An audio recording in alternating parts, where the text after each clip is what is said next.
Pakibasa lang po yung nasa screen. We live in the age of the Spirit. We no longer live in the law. When Christ came, He abolished the law. We live in the New Testament.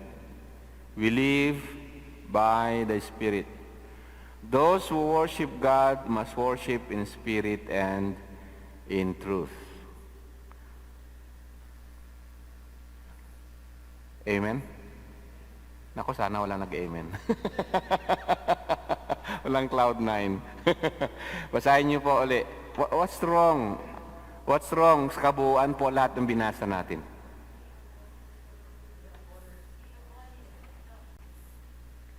Ayun, no? When Christ came, He abolished the law, right? Right? May nag-yes.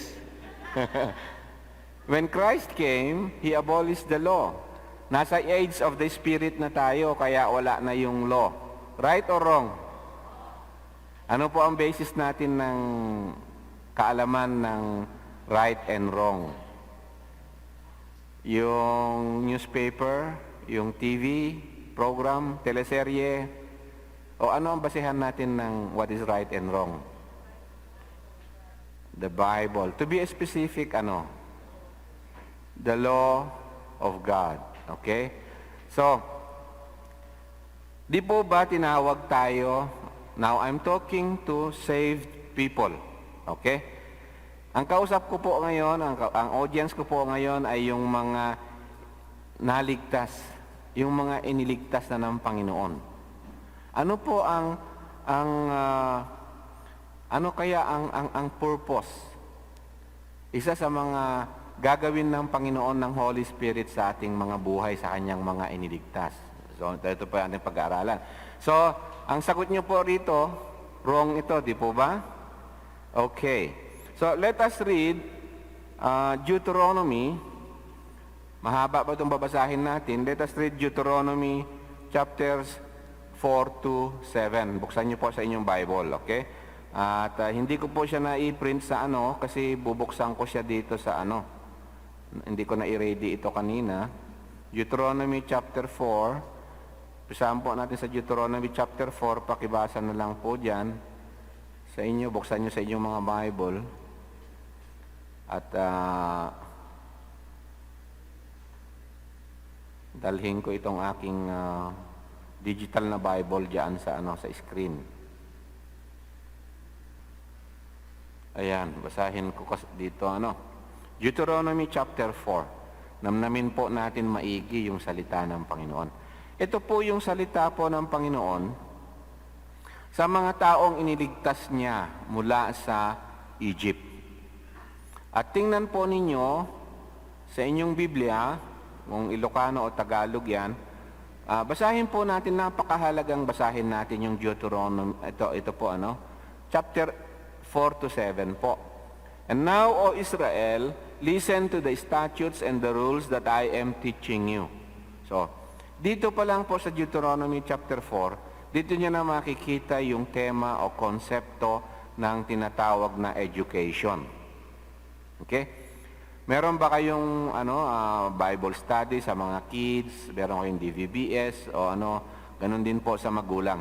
Dito niyo na makikita kung ano ang principle at saka kung ano yung tema, yung pinaka-principle ng tinatawag na teaching, Okay po?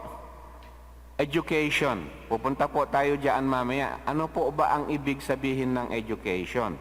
Kasi ngayon, kasalukuyan ngayon, sa ating panahon, ang alam ng tao ngayon na education ay yung dadalhin nila yung kanilang mga anak doon sa mga government schools at ma-educate doon. Wala pong masama doon na ang mga anak natin dalhin sa government schools para matuto ng mga skills. Pero hindi po ito ang original na ibig sabihin ng education. Ang biblical na meaning ng education ay hindi po yung dadalhin mo yung anak mo doon sa elementary school, sa high school, tapos pag mag-college, yung magkaroon siya ng diploma. Although hindi po masama yan, kailangan po yan to learn the skills. Okay? Mga skills lang po ang matutunan din, how to read, ang basic niya, paano magbasa, paano ang sumulat. But that is not the meaning of education ng kabuuan. Partes lang yon nung paghasa ng skill. But it is not, hindi po yun ang ibig sabihin ng education. Okay? So in the Bible, makikita natin dito sa Deuteronomy chapter 4, ang sabi ng Panginoon, listen to the statutes and the rules that I am teaching you. So within dun sa pinaka-outline, parang ganun sana, ng education, is the statutes and the rules ng Panginoon. Amen? The laws of God. Makikita natin yan. You shall not add to the word that I command you. Talagang yun ang absolute na katotohanan. You shall not add to the word that I command you, nor take from it. Kasi ito yung salita ng Panginoon, salita ng Panginoon. Yun ang ibig sabihin ng Lord. Siya lang ang may infallible word. Siya lang ang may salita noon na hindi pwedeng baguhin ng tao, dagdagan ng tao, o ano pa ang gagawin ng tao sa kanya. So in education, talagang yun talaga ang sinabi ng Panginoon. Ito ang pinakakabuuan ng inyong ituturo. Okay? He was not talking about reading or writing here. Okay? So sabi niya, you shall not add to the word that I command you, nor take from it, that you may keep the commandments of the Lord your God that I command you. So dito pa lang po, hindi na tayo magpaligoy-ligoy pa, nakikita niyo yung konsepto ng teaching, ng education, is kung gaano kahalaga na it is the law of God. Ito po ay patungkol sa commandments ng Panginoon. Okay. Your eyes have seen what the Lord did at Baal Peor, for the Lord your God destroyed from among you all the men who followed Baal Peor. But you who held fast to the Lord your God are all alive today. See, I have taught you statutes and rules, as the Lord my God commanded me, that you should do them in the land that you are entering to take possession of it. So yung pagpasok nila dun sa lupain na pagdadalhan sa kanila ng Panginoon, imagine, itong mga taong ito ay iniligtas ng Diyos, inilabas mula sa Egypt, inilabas sila mula sa pagkaalipin sa Egypt. Hindi lang yun, inilabas sila dun sa kultura ng Egypt, inilabas sila doon sa sistema ng Egypt, sistema ng education ng Egypt. Inilabas sila doon upang dalhin sila sa kanilang sariling lupa, upang sila ay maging tunay na kakaibang tao ng Diyos, unique people of God. And to become a unique people of God, upang sila ay talagang unique na tinatawag, ano po sa Ilocano yung unique o Tagalog? Kakaiba. Ano pa sa Ilocano? Naidumduma. Apa yung nga na idumduma? Why? And upang sila ay maging maidumduma, kinakailangan nilang ma-educate, right? God is going to educate them. At ang pag-educate po sa kanila ay ano? Ano? Statutes and rules ng Panginoon ang gagamitin na pag-educate sa kanila. You see, ang tao binibigyan na ng Diyos ng gift kung paano ang magsaka, paano magkarpintero, paano yung kumanta ng maganda, kung sino. May mga gifts ang Panginoon sa tao eh. But, that is not, hindi yan ang education. Pwede kang matuto ng magaling kang engineer o ano, pero yun hindi ang ibig sabihin ng Panginoon na education. Sabi niya, mamumuhay ka sa anumang skill na meron ka. Ito ang rules, ito ang principles ng paglakad doon sa lupa, pamumuhay. Ganito ka mamuhay sa kabanalan. Okay? Ngayon, kapag po nababanggit natin yung salitang banal o kabanalan, ano pong pumapasok sa isip nyo? Ano ang pumapasok sa isip nyo yung banal, yung ganon? Automatically pumapasok sa isip natin yun eh. Kasi one way or another, hindi natin ma-avoid na yung banal. Di ba? Do you know, alam niyo po ba ang ibig sabihin ng holy? Naihiwalay, kakaiba. Naihiwalay, kakaiba. Bakit siya kakaiba? Dahil sa mga statutes at saka rules ng kanilang Diyos. Naiiba sila. Are you with me? Kaya sila tinawag na banal. Naiiba sila, meron sila ng rules and statutes, meron sila ng commandments of God. Okay. So, sa verse 6, keep them and do them, that will be your wisdom and your understanding in the sight of all people. Ang isang tao o isang Kristiyano na wala sa kanya ang commandments ng Panginoon, wala siyang understanding and wisdom. Do you know that? Kahit ano ang mayroon sa iyo, ang sabi ng Book of Proverbs, the fool says in his heart, there is no God. Kasi hindi niya kilala, hindi niya alam ang statutes ng Diyos. Wala siyang wisdom and understanding. Alam niyo ba, yung mga ateista, no, yung nagsasabi na walang Diyos, sabi ng Bible, they are fools. Do you know why they are fools? Alam niyo ba na kung wala ang salita ng Diyos at kung wala ang Diyos, sometimes, di ba, natetempt tayo mag-isip, meron ba talaga Diyos o wala? O, hahamunin ko kayo. No. Yung imagination ninyo. Pag itinuro ninyo ang inyong mga kamay sa gabi na maraming mga bituin, ilang bituin yung naituro mo? Yung isang ganun lang, ha? Ilang bituin ang naituro mo? Ha? Alam mo ba yung isang ganun mo lang, sing size nito, ang daliri mo na to, it could be very possible na 3 billion na yung naituro mo na yun. Kasi yung naituro mo pala, galaxy. Hindi star. Yung itsura ng ang galaxy consists of about 3 billion stars.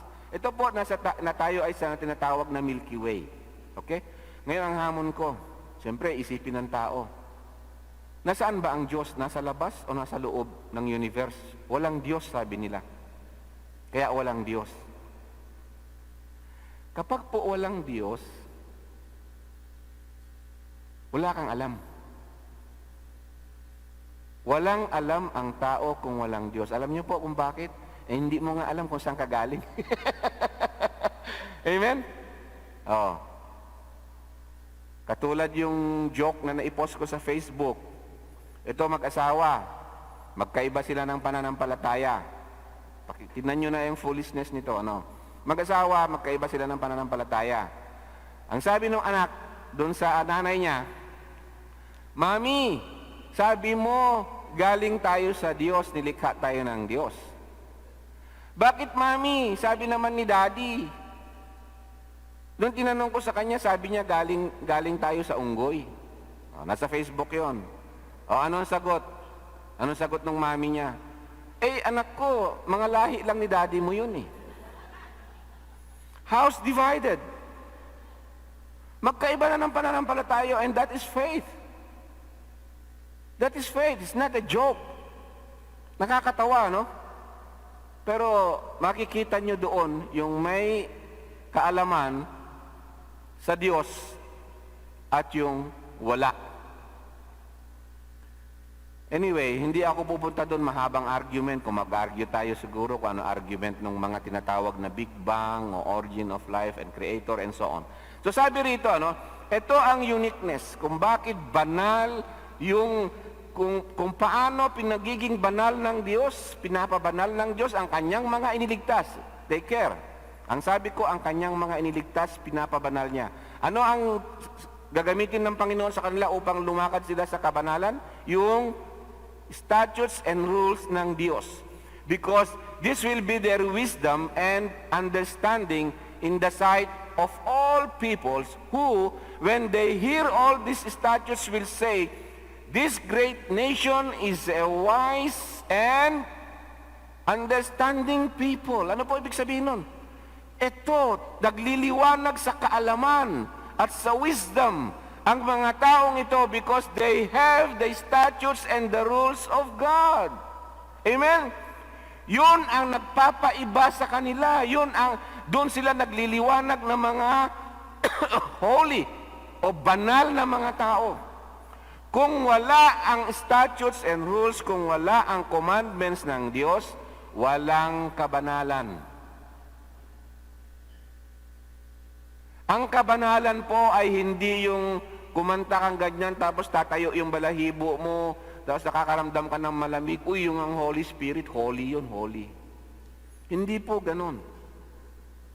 Ang kabanalan na galing sa Diyos ay paglakad.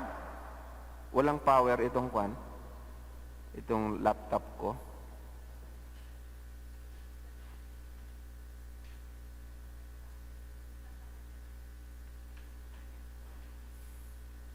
Okay, this is very important to understand, to memorize Deuteronomy chapter 4 verse 6. Keep them and do them. Ibig sabihin, if you keep it, alagain mo, you treasure it, mahalin mo, and do, ipamuhay mo. Amen? This is your wisdom and your understanding. Ito ang tunay na diploma.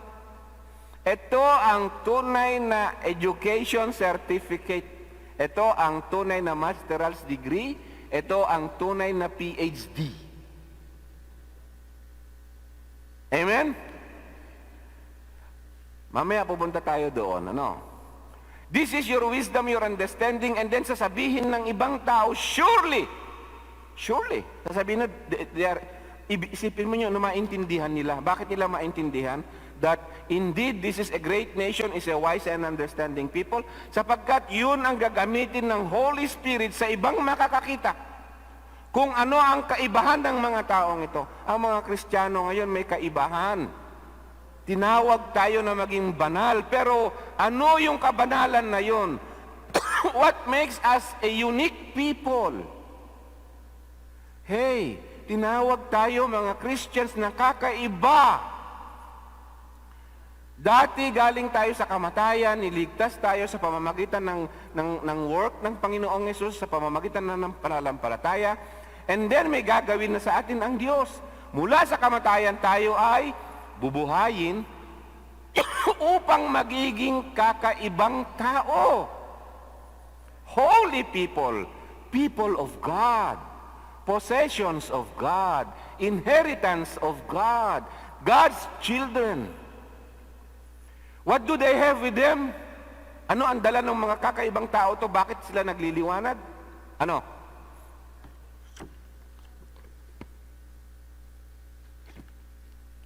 Commandments ng Panginoon. Amen?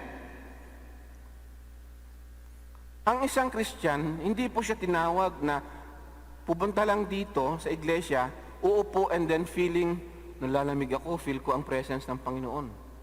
At tuwing kakanta, tatayo yung tenga niyang ganon, pinipindot ng Holy Spirit yung tenga ko. Tapos uupo lang siya dito, masatisfy lang yung need niya, aalis na siya, and then ganun na, walang pagkakaiba. Tinawag ang mga Kristiyano mula sa kamatayan sa buhay na banal. Hindi po pwede yung tinawag ka sa kamatayan ng isang Christian, papasok sa iglesia, paglabas niyang ganun, yung dati pa rin siya sa pamumuhay niya sa kasalanan. Walang salita ng Diyos na ipinapamuhay. Kung dating lasenggo, tinawag ng Panginoon, lalabas, nagmumura, lasenggo, magnanakaw, sinungaling, ganun pa rin. Wala ang salita ng Diyos sa kanya. And hindi mo pwedeng ihiwalay ang presensya ng Diyos, presensya ng Holy Spirit sa buhay natin sa mga commandments ng Panginoon. You cannot, because it is the law, ang law ang nagbibigay ng definition how to walk in holiness. At mamaya makikita natin na hindi mo pwedeng ihiwalay yung salitang kabanalan sa salitang pag-ibig. Ano ang ibig sabihin ng pag-ibig? Who can define pag-ibig, mga young people? Sino sa inyo ang may definition ng pag-ibig? Love is blind. Hindi. Ano?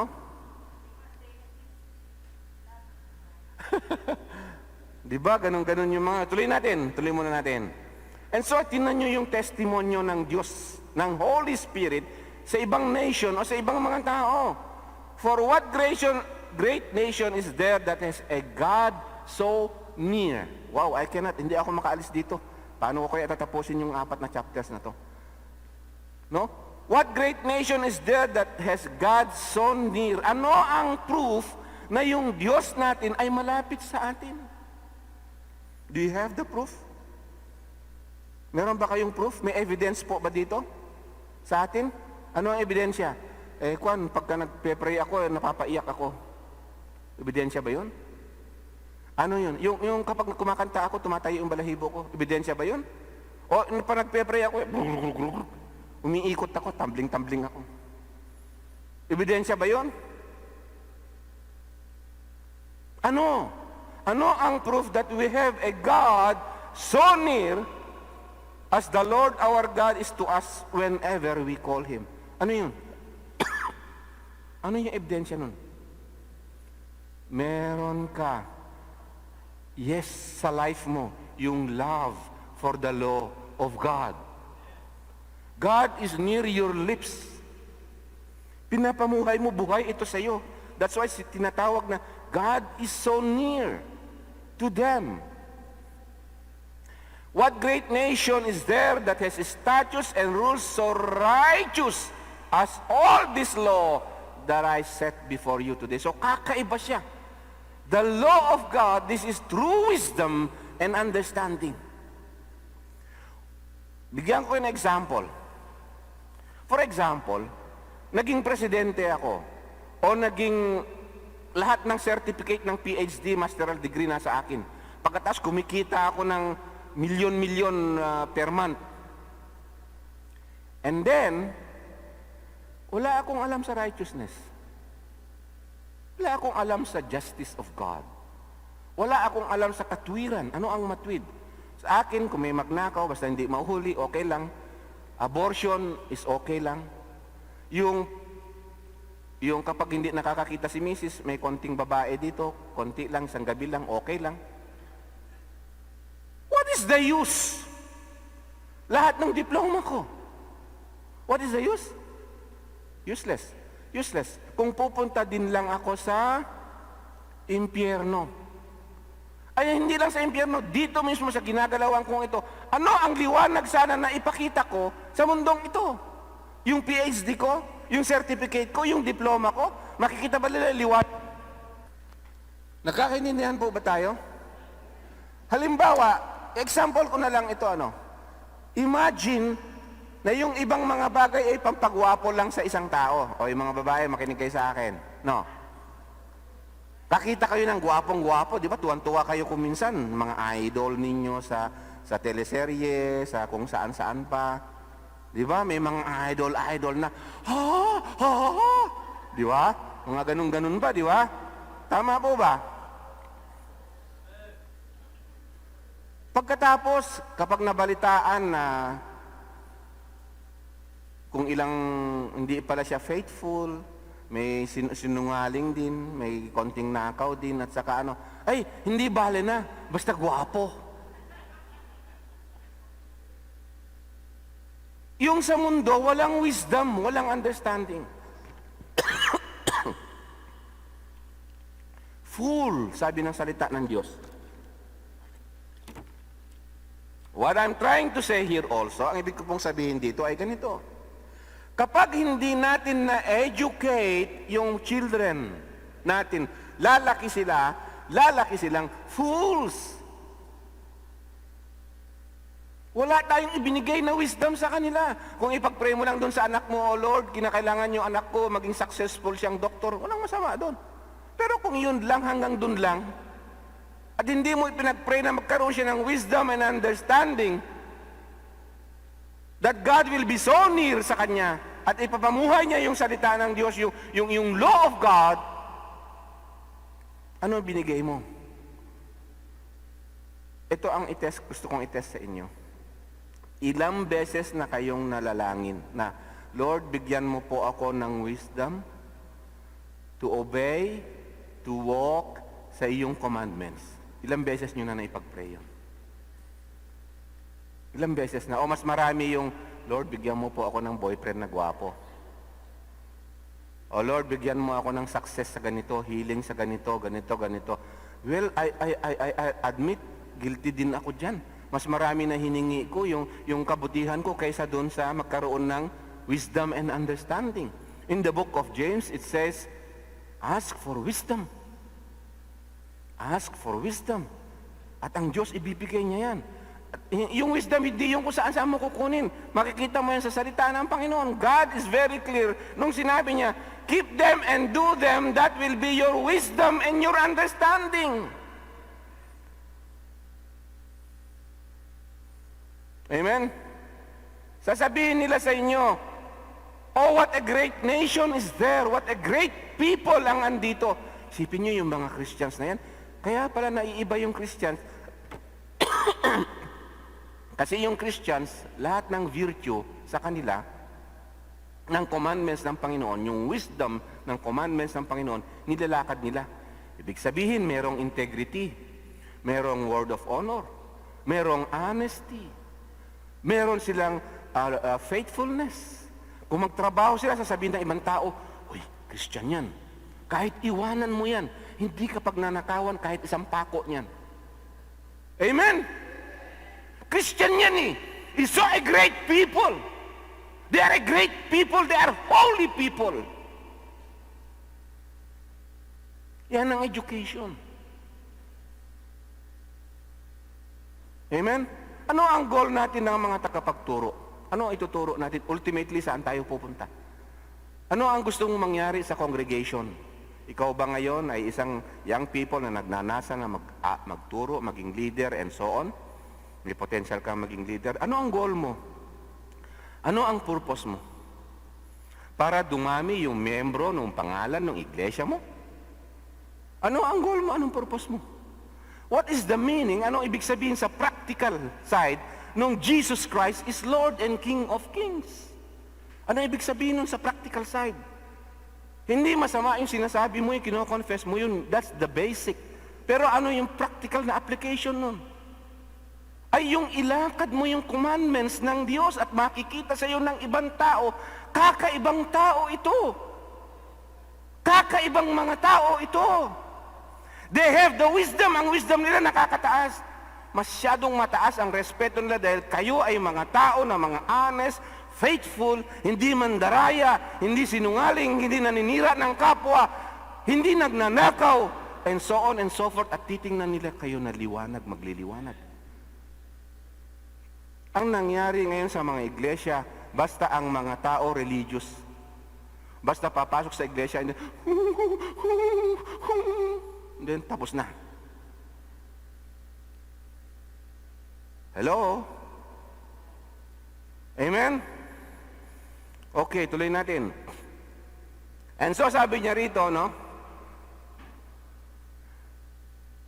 Verse 9, only take care and keep your soul diligently, lest you forget the things that your eyes have seen, and lest they depart from your heart all the days of your life. Make them known to your children and children's children. Make them known to your children and your children's children. Ang laki ng wala tayo sa vision na yan. Ano ba ang vision natin? Ano ba ang goal natin as teachers na ituturo sana sa mga estudyante o sa mga anak? Okay? Now, sa next chapter tayo. I think wala akong highlights na dito. Okay? Okay. Before we leave Deuteronomy 4:20. The Lord has taken you and brought you out of the iron furnace, out of Egypt, to be a people of His own inheritance as to this day. Ano po ibig sabihin nun? Nilabas tayo ng Panginoon, sabing ganon, mula sa foolishness. Ibig sabihin ng isang fool, walang wisdom, walang understanding. Hello? He's not a unique people. Siya ay common people. Kaya siya unholy, common. Yung holy is unique, separate people. Amen? Okay? To be a people of God.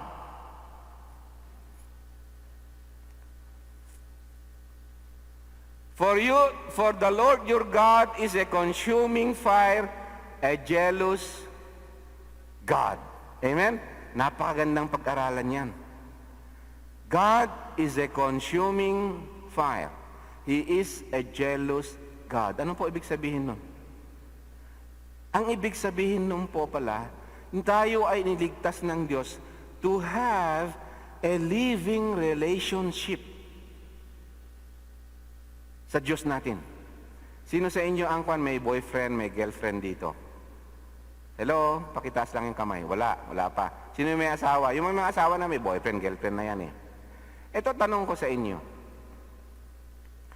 Kapag buhay, ito po pakinggan nyo maigi. Kapag buhay ang iyong relationship o commitment sa iyong boyfriend o girlfriend, di ba may tinatawag na na-engaged na? Engaged na sila. Sino mga single pa dito? Binata, dalaga, sino dito? Okay. Alam nyo ang ibig sabihin ng engagement? Ano? Say yes? Yun ang ibig sabihin nun? Basta yes? Yes, pizza pie! Anong yes? Yes, may ice cream na. Anong yes?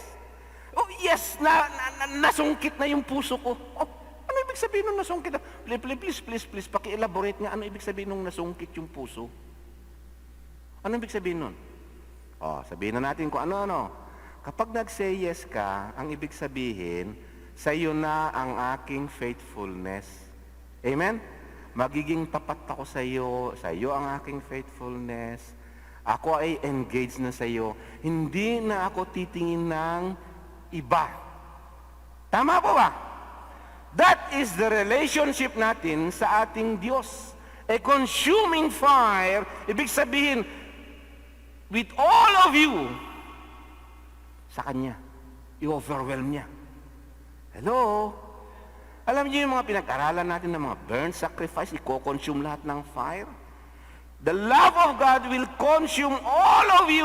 At ang ibig sabihin nun, I am consumed by your love. Overwhelming na faithfulness and loyalty ko at desire ko, ikaw lamang. Yun po ang ibig sabihin ng panliligaw, mga binata. Amen?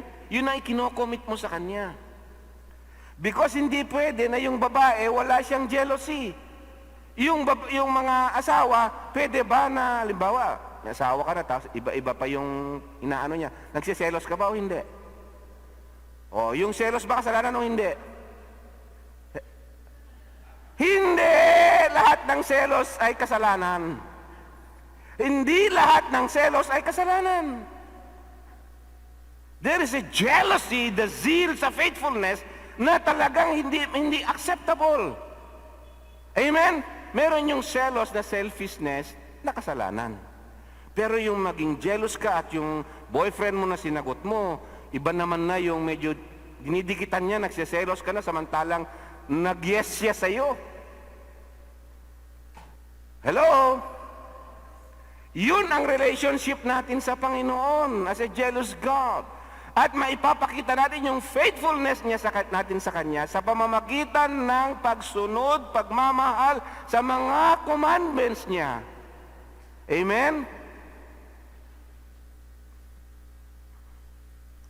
And then, we move on to Deuteronomy chapter 5. Basahin na natin yung commandments, yung basic, yung pinaka-foundation, no? Yung tinatawag na the royal law, the 10 commandments ng Diyos.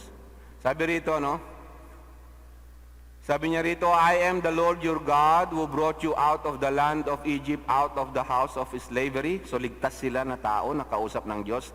Nakita nila yung biyaya ng Diyos, niligtas sila sa pamamagitan ng biyaya ng Diyos. You shall have no other gods before me. Kapag ba ikaw ay living in the Spirit and you have other gods, are you living in the Spirit? Tinuturuan ba tayo ng Holy Spirit na mag-disobey sa commandments ng Diyos? No, not at all. Amen?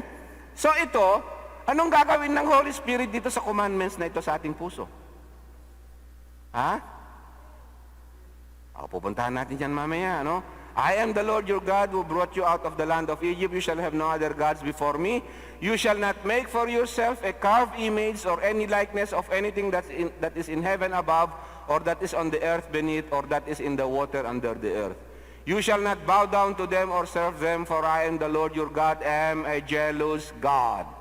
visiting the iniquity of the fathers on the children to the third and fourth generation of those who hate me. So ini-equal ng Diyos yung hindi pagsunod sa kanyang commandments sa hatred sa Diyos. Amen? But showing steadfast love. God is love. God is love. God is love. And at the same time also, dahil character yan ng Diyos, God is holy. Hindi mo pwedeng ihiwalay yung holiness ng Diyos sa love ng Diyos. And that is very important to understand. Hindi mo pwedeng ihiwalay yung pagiging banal na anak ng Diyos sa pagsunod sa commandment ng Panginoon to love. Amen? Okay, that's very important, okay? So, God shows steadfast love to thousands of those who love me and keep my commandments. Sabi niya rito, you shall not take the name of the Lord your God in vain, for the Lord will not hold him guiltless who takes his name in vain. So, yung isang Christian na tinasabi niya na si Lord ang kanyang Panginoon, tapos sinasabi niya, kilala ko ang Diyos, pero hindi siya namumuhay sa kabanalan, inaalipusta niya yung salita, ang pangalan ng Diyos. Amen? Naaalipusta niya yung pangalan ng Diyos. Thou shalt not take the name of the Lord your God in vain. Observe the Sabbath day to keep it holy, as the Lord your God commanded you. 6 days you shall labor and do all your work, but the seventh day is a Sabbath to the Lord your God. On it you shall not do any work, your son, your daughter, your male servant, your female servant, your ox or your donkey, or any of your livestock, or the sojourner who is within your gates, that your male servant and your female servant may rest as well as you. So yun din yung love mo sa iyong kapwa. Hindi lang sa hayop, pati sa kasamaan mo sa bahay. To love is to give rest din sa kanila. Okay? And then, verse 16, honor your father and your mother as the Lord your God commanded you, that your days may be long, and that it may go well with you in the land that your God is giving you. So, love is to honor. Honor your father and your mother. So, ano po ang practical na application na isa nun? Nung pag-honor sa mga magulang? Paano po ang practical application ng pag-honor sa mga magulang, mga anak? Alam niyo po, kapag kayong mga anak nagkaasawa na yan, nag-aaway na yan sa pera, sa tulong sa kanilang magulang. Hello? Tama po ba? Abay nga, ikikampay lang suda. Awal lang nga ro din, ti kwartata.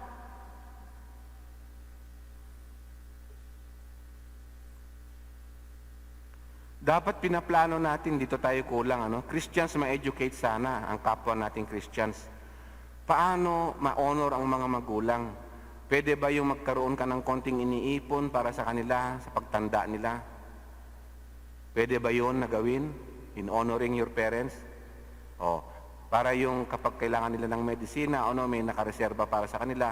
Pwede mang pag-honor sa kanila yung, alam nyo na, no? Ang kahinaan ng pagtumanda yung mga magulang. Amen? May mga anak na kapag matanda, hindi pa matanda yung mga magulang, sinisipa na nila eh. Di ba? That is wisdom. That is holiness. Kabanalan. And nasasabihin ng ibang tao, kakaiba talaga itong mga tao, kaya pala sila tinawag na Christian. Kasi Christ is near them. And how do they know na Christ is near them? Pinapamuhay nila ito. Makikita nila yung mga anak kung paano mag-honor ng kanilang mga magulang. Kakaiba itong mga Christians na ito. Sometimes yung mga ginagawa natin, daig pa tayo ng hindi Christians eh. Hello? Sorry to say, no offense. Marami akong namimit sa trabaho. Kung minsan, mas gusto ko pa kasama sa trabaho yung hindi Christian kaysa Christian. Kasi karamihan ng mga Christians na kasama mo, como Christian tamad. Walang sacrifice. Hindi. Yung boss ko naman, Christian din Kabrad naman kami, kaya okay lang ako. Oras ng trabaho, natutulog, hindi honest, walang sincerity, walang faithfulness. It's in the book of James. Naroon yun. Hello? Amen? Do you know, sa China, isa sa mga testimony ng mga communist, ang ine-employ nila, karamihan ay mga Kristiyano. Bakit daw? Kasi yung Kristiyano, kahit walang CCTV, nagtatrabaho. Hello?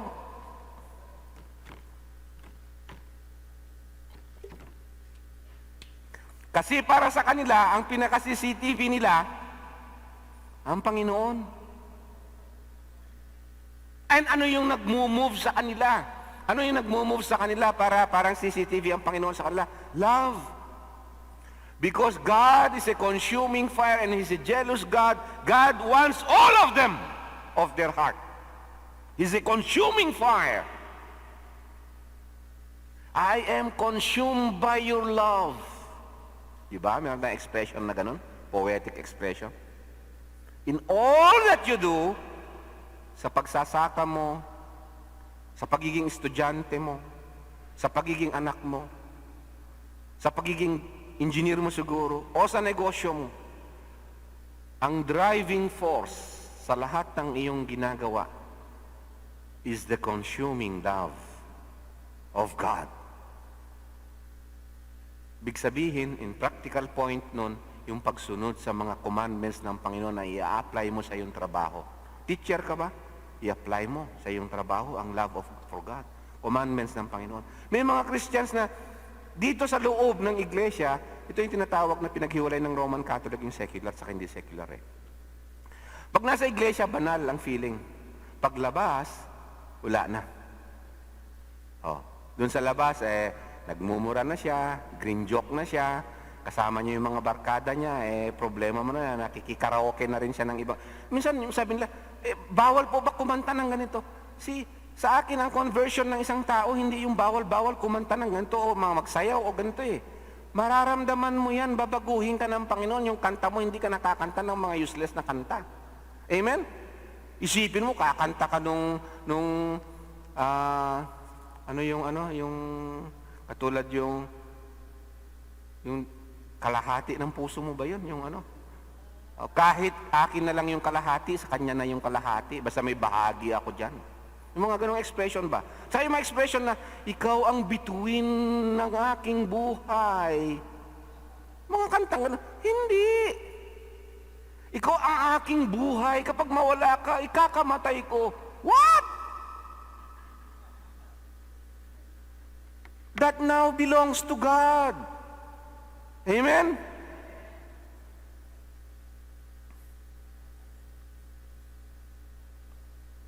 So sabi rito, honor your father and your mother as the Lord your God commanded you, that your days may be long, and that it may go well with you in the land that your God is giving you. Ang Christian, ang isang pinaka magliliwanag dyan sa commandments na yan. Amen? Sa family. Yung mga anak, Mama, pagluto mo ang almusal ko. Magdadabog pa yan. Hindi na ako pupunta sa school. Pinagmalaki pa yung kasi pinagmatigas pa yung hindi pupunta sa school kung hindi pagsisilbihan ng magulang yung anak. So, ito yung ulitin ko po, ito ang education. To teach the laws and statutes of God. Amen? You shall not murder, you shall not commit adultery, you shall not steal. Hindi po humihinto yan dyan kasi basic lang yan na principle. Okay? Isa na example niyan is you shall not murder ay yung may pumapatay sa bibig, mga chismis, mga hindi totoo na ikinakalat, pumapatay sa integridad ng tao. Okay? You shall not steal, you shall not bear false witness against your neighbor. Hindi mo naman narinig, hindi mo naman pag magkismis ka, kung against ka lang dun sa isang tao, oo nga. Alam mo ba na si ganito? Oo nga. Pero galit ka lang dun. Kaya ka umuo. You shall not covet your neighbor's wife, you shall not desire your neighbor's house, his field, his male servant, his female servant, his ox or his donkey, or anything that is your neighbor's. Okay, let us go kung may highlight pa ako rito.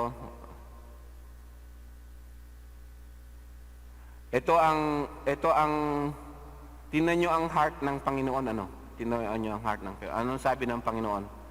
Oh, that they had such a heart as this always, to fear me and to keep all my commandments, that it might go well with them and with their descendants forever. Isipin nyo yung heart ng Panginoon sa kanyang mga anak. Okay, let's move on sa chapter 6.